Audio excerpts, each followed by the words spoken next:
Shalom, saudara yang terkasih di dalam Tuhan Yesus Kristus. Bagaimana kabarnya? Saya berharap saudara selalu dalam keadaan baik di dalam pemeliharaan Tuhan Yesus. Kita berjumpa lagi dalam Suara Pengharapan. Lagu yang baru saudara dengar dikarang oleh William Dix, seorang salesman asuransi di Skotlandia. Dia punya sakit yang agak serius di usia yang muda, yaitu ke-29 tahun. Hal ini menyebabkan dia harus berbaring untuk waktu yang lama. Dan dia juga mengalami stres yang berat sampai akhirnya depresi.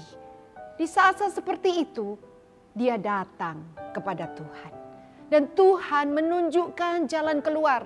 Dan terciptalah pujian dengan puisi yang berjudul Tahta Palungan atau Manger Throne ini. Yang ditulisnya pada tahun 1865 dan digubah dengan melodi yang indah. Dan masih kita nyanyikan di Natal yang kita rayakan di tahun-tahun yang kita lewati ini. Saudara, pertanyaan yang selalu ditekankan dalam pujian ini. Apa respon kita tatkala kita melihat bayi Yesus yang terbaring di palungan? Apakah kita merasa gelisah, keraguan-raguan, atau sukacita?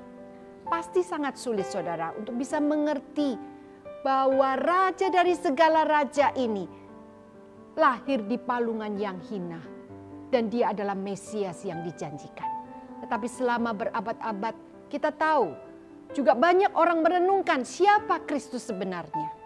Dan Suara Pengharapan hari ini diambil dari Lukas pasal 2 ayat yang ke-17. Dan ketika mereka melihatnya, mereka memberitahukan apa yang telah dikatakan kepada mereka tentang anak itu. Siapa mereka itu saudara? Yaitu para gembala yang menerima berita kelahiran Kristus dari malaikat. Pada waktu mereka menerima, mereka menjadi gentar dan sekaligus tertarik saudara pada berita kesukaan tersebut. Mereka langsung pergi ke Bethlehem, tempat di mana Yesus lahir.